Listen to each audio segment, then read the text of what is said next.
ठीक है, ध्यान से सुनो।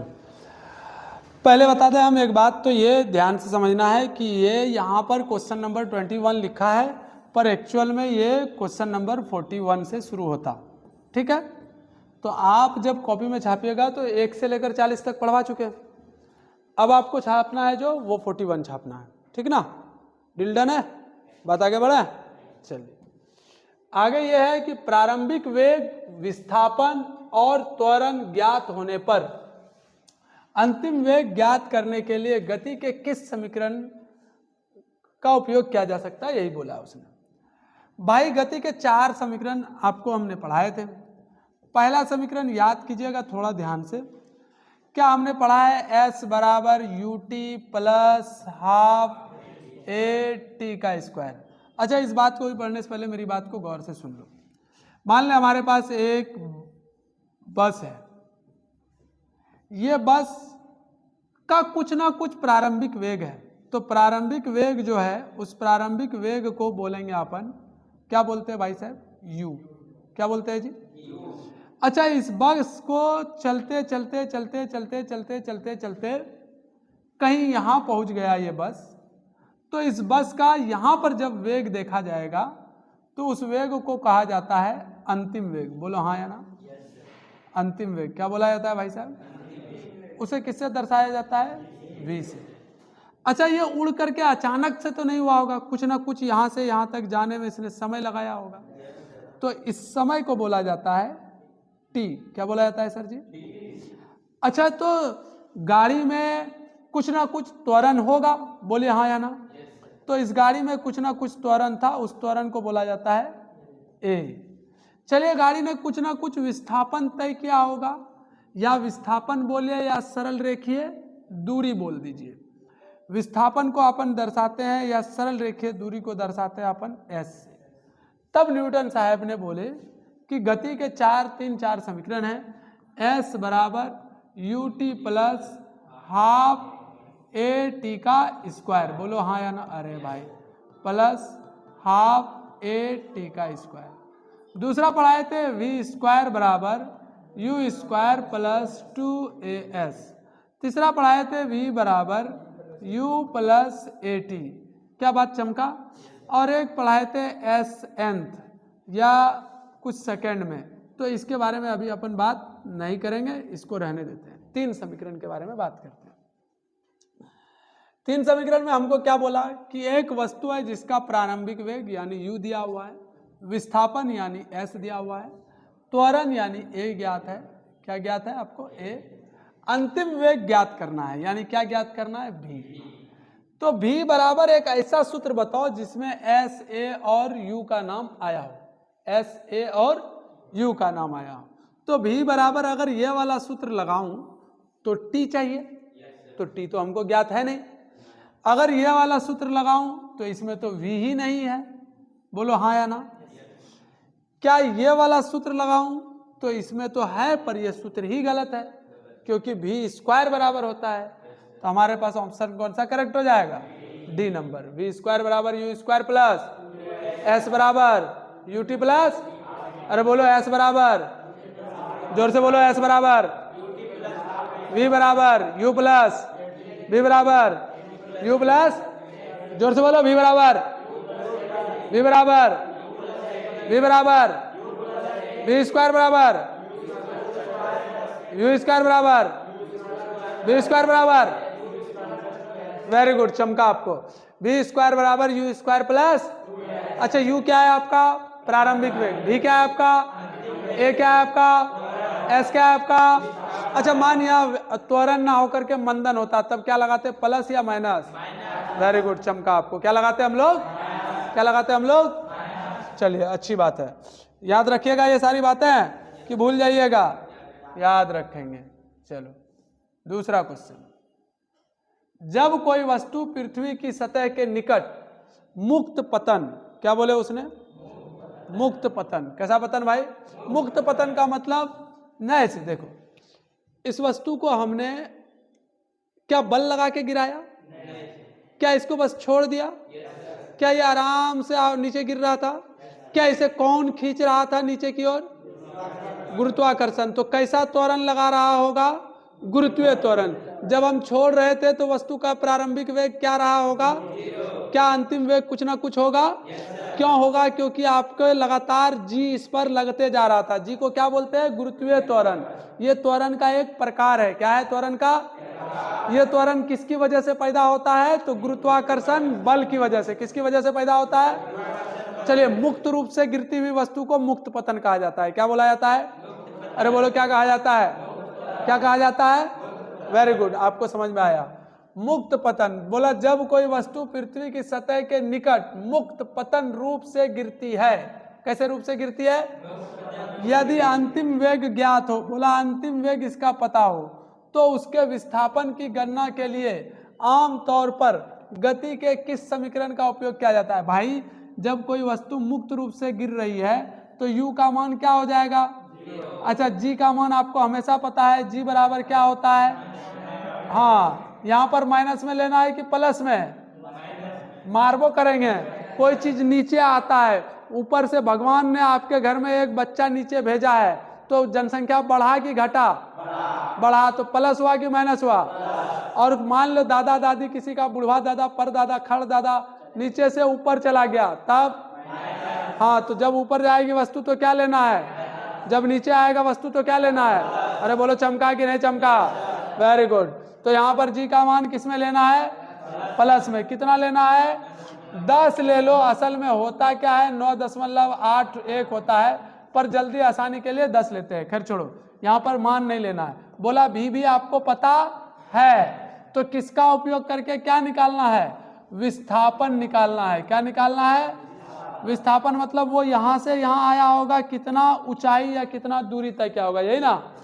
अब खुद सोचिए, आपको क्या क्या पता है? u पता है, g पता है, v पता है, ये h मतलब असल में s है। अरे h क्या है आपका? कैसे h और s दोनों एक है? भाई, ये सीधा चल रहा है कि नहीं? सीधा चलेगा तो सीधा विस्थापन होता है कि नहीं? अगर सीधा विस्थापन को हम s बोलते हैं तो सीधा यहाँ पर s ना बोलकर क्या बोलेंगे? h। हालांकि आपके क्वेश्चन में s का ही इस्तेमाल हुआ है। किसका इस्तेमाल हुआ है? तो s बराबर, गौर से समझिएगा, s बराबर ut लगेगा नहीं? अरे लगेगा, क्योंकि यहाँ t चाहिए और हमको t पता। क्या लगा सकते हैं फिर? v स्क्वायर बराबर u स्क्वायर प्लस 2as। बोलो, चमका नहीं चमका? चलिए, अच्छी बात है, याद रहेगा क्वेश्चन का आंसर। चलिए आगे बढ़ते हैं। Next question. एक कण एक सरल रेखा के पथ पर नियत चाल से गति कर रहा है। कोई कण है जो सीधा रेखा में चल रहा है कि टेढ़ा मेढ़ा? सीधा। जैसे सूर्य की किरणें आती है वैसे ही क्या चल रहा है? ये सीधा सीधा। बोला सरल रेखा में नियत चाल से। नियत चाल मतलब वेग उसका बदल रहा है कि नहीं बदल रहा है? नहीं बदल रहा है। ना दिशा बदल रहा है और ना ही, जब दिशा भी नहीं बदले और वेग भी नहीं बदले, इसका मतलब उस वस्तु में त्वरण क्या होगा? अरे बोलो, उस वस्तु का त्वरण क्या होगा? एक समान कैसे हो जाएगा जी? वेग नहीं बदल रहा है, यही कंफ्यूज होता है लोग। वेग नहीं बदल रहा है, त्वरण तो बदलेगा कि नहीं बदलेगा वो बात का बात है, वेगे नहीं बदल रहा है। सरल रेखा में नियत चाल, चाल एक तरह का क्या हो जाएगा यहाँ पर? वेग। जब किसी वस्तु का वेग नहीं बदलता है तो उस वस्तु में त्वरण का मान शून्य होता है। अभी बताए थे ना, एक समान चाल से चल रहा है। अरे बोलो हाँ या ना? एक समान वेग से चल रहा है, बोलो हाँ या ना? अरे वेग बदल रहा है क्या? क्या दिशा बदल रहा है? तो इसका मतलब वेग कैसा है उसका? एक समान क्यों असमान? और जब वेग एक समान तो त्वरण का मान क्या होता था? त्वरण का मान तो क्या पूछा है? चाल से गति कर रहा है के लिए बल की आवश्यकता है या नहीं है? आप खुद बताइए। कोई आराम से चल रहा है, क्या आपको बल की आवश्यकता होगी?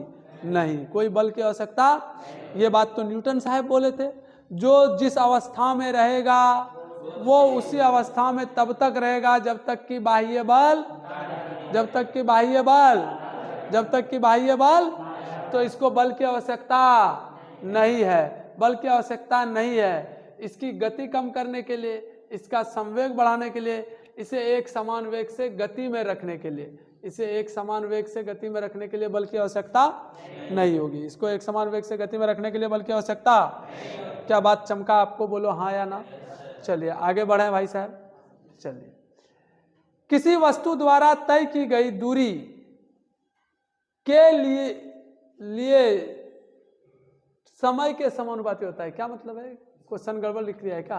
किसी वस्तु द्वारा तय की गई दूरी दिए गए समय के समानुपाती होता है तो इसकी गति वस्तु की दूरी समय के अनुसार बढ़ रही है। ये क्वेश्चन अधूरा है भाई साहब, इसको आगे बढ़ा देते हैं। हालांकि हमको लग रहा है अगर क्वेश्चन ये है कि वस्तु की दूरी समय के समानुपाती है, एस समानुपाती है टी के, तो इसकी गति नियत रहती होगी। जब सेम समय में सेम दूरी तय कर रहा है तो गति क्या हो जाएगा? नियत रहा होगा।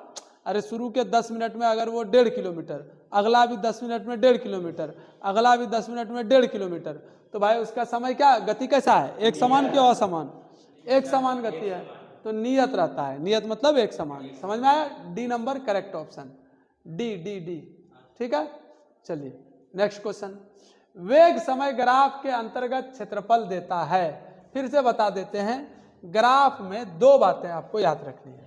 ग्राफ से रिलेटेड बात पूछा जाता है। पहले तो जैसे यहां पर क्वेश्चन पूछा है वेग समय ग्राफ, तो किसी ना किसी का ग्राफ होगा। हो सकता है चाल समय ग्राफ, हो सकता है दूरी समय ग्राफ, हो सकता है त्वरण समय ग्राफ, हो सकता है बल समय ग्राफ। अरे कुछ तो होगा। जिसका नाम पहले आएगा उसे वाई अक्ष पर रखना है। किस पर रखना है? जिसका नाम बाद में आएगा उसको, गौर से सुनो, एक ट्रिक बता दिया। दूसरा ट्रिक, ग्राफ में जब भी क्वेश्चन आता है या तो आपसे क्षेत्रफल पूछेगा या आपसे क्या पूछेगा? ढाल। क्या पूछेगा? जब भी क्षेत्रफल बोले तो वाई में जो दिया है उसको गुना कर दो एक्स से। किससे दिया? गुना कर दो। और जब भी ढाल पूछे ग्राफ का उसको वाई बटे एक्स कर दो। बात समझे हम क्या बोले? एग्जाम्पल आपके सामने, वेग समय ग्राफ के अंतर्गत क्षेत्रफल देता है, तो लिख लो वेग गुना समय। अब तुम खुद बताओ v गुना टी बराबर क्या होगा? गौर से देखते हैं। वेग को समय से गुना करते हैं। अच्छा, आपको नहीं समझ में आ रहा है तो एक काम कीजिए, वेग बराबर सूत्र बताइए तो विस्थापन बटे समय, और गुना फिर से क्या लिखेंगे?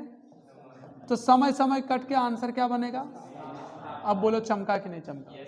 अब तुमसे कोई पूछ ले कि भाई दूरी समय ग्राफ, किसका ग्राफ पूछ रहे हैं? दूरी समय ग्राफ। किसका ग्राफ पूछा मैंने? का ढाल क्या बतलाता है? क्या पूछा मैंने? दूरी समय ग्राफ का ढाल। अब यहां से सवाल पूछा है मैंने ढाल का, तो जिसका नाम पहले है उसको बटे समय। दूरी बटे समय क्या होता है? चाल। तो दूरी समय ग्राफ का ढाल क्या बताएगा? चलिए और क्वेश्चन सुनिए सर जी। मान लिया जाए ये ऑप्शन करेक्ट था। चलिए मान लिया जाए आपसे सवाल पूछ दिया मैंने, गौर से सुनिएगा। आपसे सवाल पूछ दिया मैंने कि भाई साहब ऐसा है कि आप मुझे बताइए वेग समय ग्राफ का तो ढाल। यही सवाल क्या पूछा मैंने? ढाल में क्या पूछा? तो वेग ऊपर कर दीजिए, बटे समय कर दीजिए। वेग बटे समय क्या त्वरण को बताता है? तो क्या बताएगा? ढाल। अब समझ में आ गया? अरे बोलो हाँ या ना। चमका कि नहीं चमका? परमानेंट याद रहेगा। क्षेत्रफल पूछा तो गुना, ढाल पूछा तो, हाँ फिर से बोलो, क्षेत्रफल पूछा तो, ढाल पूछा तो, क्षेत्रफल पूछा तो, ढाल पूछा तो, क्षेत्रफल पूछा तो, ढाल पूछा तो, हाँ याद रहेगा ट्रिक ये बात? अरे बोलो हाँ या ना। चलिए अच्छी बात है, आगे बढ़ते हैं। ध्यान से देखिए, चाल समय ग्राफ के अंतर्गत का क्षेत्रफल निकाल लोगे? हाँ, हमको कमेंट करो जो लोग ऑनलाइन में हैं कि इसका आंसर क्या होगा। चाल समय ग्राफ के अंतर्गत क्षेत्रफल। साथ ही साथ मुझे यह भी बताओ कि त्वरण त्वरण त्वरण समय समय ग्राफ का क्षेत्रफल क्या बताएगा? क्षेत्रफल क्या बताएगा? ये क्वेश्चन नंबर 2। पहला क्वेश्चन आपको यह वाला कमेंट करना है। तीसरा क्वेश्चन ध्यान से सुनिएगा। अब जब ग्राफ पढ़ ही रहे हैं तो हम अच्छे से समझ लेते हैं कि ग्राफ में भी, छोड़ो अभी उतना डेप्थ में नहीं जाना है। मुझे बताओ दूरी, समय, ग्राफ का ढाल क्या बताता है? ग्राफ का ढाल किसको दर्शाएगा? तीसरा चौथा क्वेश्चन, मंदन, मंदन, समय, समय, ग्राफ, ग्राफ का क्षेत्रफल कैसा, क्या बताएगा? ये भी आपको बताना है। ये 4 क्वेश्चन का आंसर आपको कमेंट बॉक्स में देना है। चलिए ठीक है, दे लेंगे। चलिए पक्की बात, चलो हम कल देखेंगे, ऐसा नहीं कि नहीं, फिर पीटेंगे सबको। 26 उस वाले रूम में पढ़े ना। बल विस्थापन, फिर यही क्वेश्चन, बल और विस्थापन के वक्र के अंतर्गत क्षेत्रफल। क्वेश्चन अभी भी वही है। चलिए ये वाला थोड़ा आपके लिए टफ हो जाएगा, इसीलिए मैं बना दे रहा हूं। बल को किससे दर्शाते हैं? F से। विस्थापन को किससे दर्शाते हैं? S से। बोला इसका क्षेत्रफल, क्षेत्रफल मतलब दोनों को क्या करना है? गुना। बल गुना विस्थापन क्या कार्य को दर्शाता है? अरे याद कीजिए, कार्य W बराबर लिखते थे F गुना S, लिखते थे कि नहीं लिखते थे? एक्चुअल में लिखते थे FS cos का थीटा। तो यहाँ cos वॉस का कोई मतलब नहीं है। F गुना S मतलब कार्य, F गुना S मतलब, अरे बोले F गुना S मतलब, अरे बोले F गुना S मतलब। तो यहाँ पर देखो कहीं कार्य है तो हाँ किया गया कार्य है, किया गया कार्य है। अब आपसे ये भी पूछ सकता है, अब आपसे ये भी पूछ सकता है कि भाई साहब, हाँ कि बल और समय का, बल और समय का क्षेत्रफल, बल समय ग्राफ का क्षेत्रफल क्या दर्शाता है? तो बल और गुना क्या बोल रहा हूं मैं? समय। क्या ये आवेग को दर्शाता है? बड़ा सा बल छोटा सा समय, दोनों का गुणनफल क्या दर्शाता था? आवेग को। किसको दर्शाता था? किसको दर्शाता था? किसको दर्शाता था? तो यहां से क्वेश्चन ये भी बन सकता है, बल और समय का क्षेत्रफल, बल और समय का क्या दर्शाता है? आवेग को। और आपसे पूछ सकता है संवेग, संवेग समय ग्राफ का ढाल, संवेग समय ग्राफ का ढाल। तो संवेग यानी dp और समय यानी dt, दोनों का ढाल किसको दर्शाएगा? बल को। किसको दर्शाएगा? बल को। बात समझ में आ रही है? संवेग समय ग्राफ का ढाल बल को दर्शाता है। बल विस्थापन ग्राफ का क्षेत्रफल कार्य को दर्शाता है। बल समय का क्षेत्रफल आवेग को दर्शाता है। समझ में आ रही है मेरी बात? अरे बोलो चमका कि नहीं चमका? पर यह कब होगा? जब वक्र या ग्राफ लिखा होगा। वक्र या लिखा होगा। खाली हवा में तीर मत मारते रहना। समझ में आई मेरी बात? अरे बोलो चमका नहीं चमका? आया। एक पिंड एक समान त्वरण से गतिशील है। त्वरण कैसा है? एक समान। तो पूछा गया है कि इसका वेग बढ़ेगा या घटेगा। त्वरण है तो वेग बढ़ेगा कि घटेगा? अरे त्वरण है तो वेग बढ़ेगा कि घटेगा? एक समान है तो देख भाई, वेग एक समान होगा ना तब त्वरण शून्य होता है। बहुत लोगों को कंफ्यूजन है इस बात को लेकर के। डर मत, ध्यान से सुन।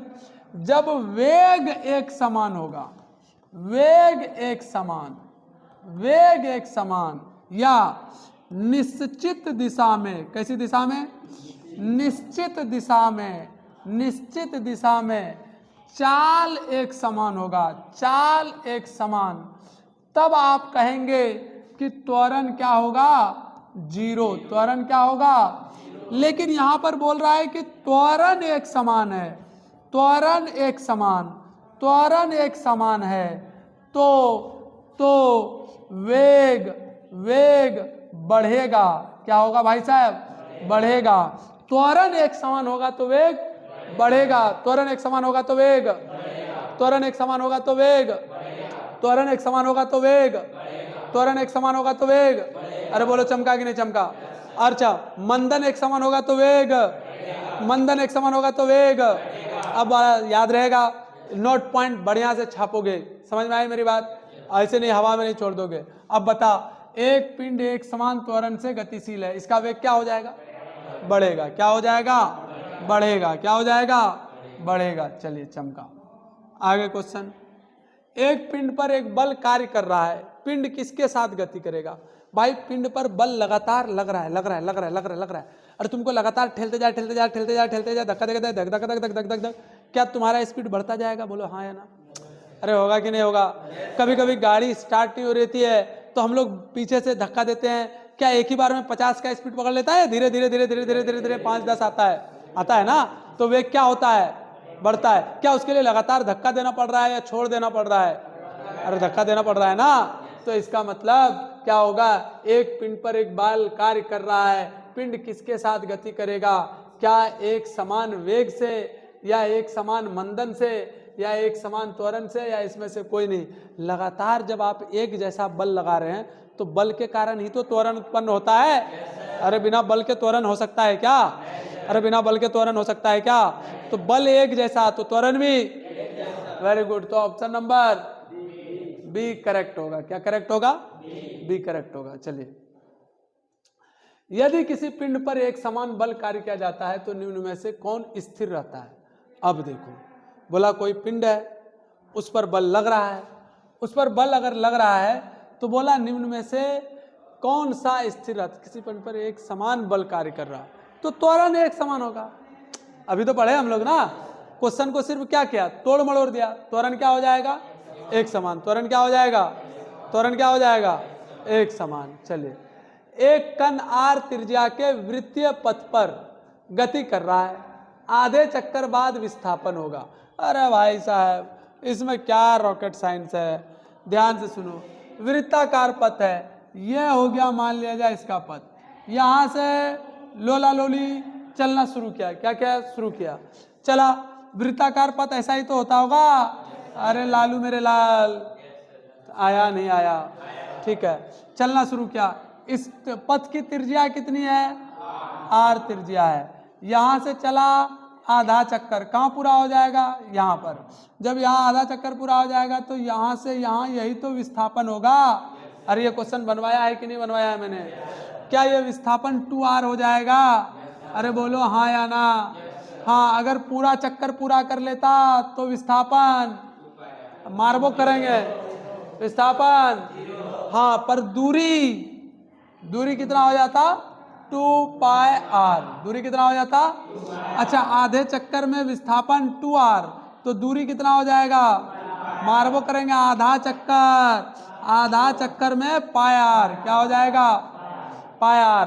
पाई को रेडियन बोला जाता है, जानते हैं आप लोग? पाई रेडियन बराबर कितना डिग्री होता है? 180 डिग्री। पाई रेडियन बराबर 100, पाई रेडियन बराबर 100, पाई रेडियन बराबर 100। चलिए, आपको चमका, बोलो हाँ या ना। चलिए ठीक है, आगे बढ़ते हैं। एक वृत्त की परिधि पर स्थिर गति से गतिमान पिंड के लिए स्थिर है। देख भाई, ये क्वेश्चन आराम से आपको कमेंट करना है, सोच समझ के। इसके बारे में कोई मैं क्लू भी नहीं देने वाला, क्योंकि क्लास में ये क्वेश्चन करवाया है मैंने। चलिए नेक्स्ट क्वेश्चन। 6 केजी द्रव्यमान की वस्तु पर 36 न्यूटन का बल लगने पर उत्पन्न त्वरण होगा। 6 केजी का वस्तु है, बल कितना लगा है? 36 न्यूटन। बल बराबर क्या आपने कभी पढ़ा है? द्रव्यमान गुना त्वरण। अरे बोलो हाँ या ना। F बराबर m गुना a। F का मान कितना है? 36। m का मान कितना है? त्वरण का मान नहीं पता। a बराबर 36/6, 6 का, तो त्वरण का मान 6 मीटर। देखो तो कहीं है? चलिए, ये आ गया आंसर। कोई दिक्कत? चलिए, आपको क्वेश्चन बनाना है और बताना है। हाँ हाँ, तो यहाँ 16 कर दो, गलती हो गया है, टाइपिंग मिस्टेक। चलिए, क्वेश्चन नंबर, यहाँ होमवर्क, क्वेश्चन नंबर 4 तो होमवर्क 5 6 क्वेश्चन नंबर 6 होमवर्क सुनिए। बल वाला, मान लो हमारे पास ये एक वस्तु है, टक टक टक, ठीक है भाई साहब, ये अर्थ पर रखी हुई है, जमीन पर, और इस वस्तु का द्रव्यमान है 50 केजी। कितना है? 50 केजी। अगर मैं इस पर F बल लगाता हूं जिससे इसका त्वरण 2.5 मीटर प्रति सेकंड स्क्वायर हो जाता है, तो बताइए बल का मान क्या होगा? चलिए और सुनिए। मान लिया जाए आपके पास एक वस्तु है, अच्छी बात है, ये मान लो 100 केजी का है। कितने केजी का है?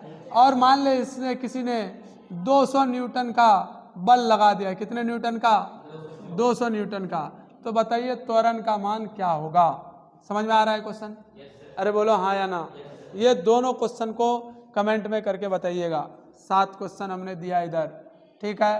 अरे बोलो चमका नहीं चमका? 30 न्यूटन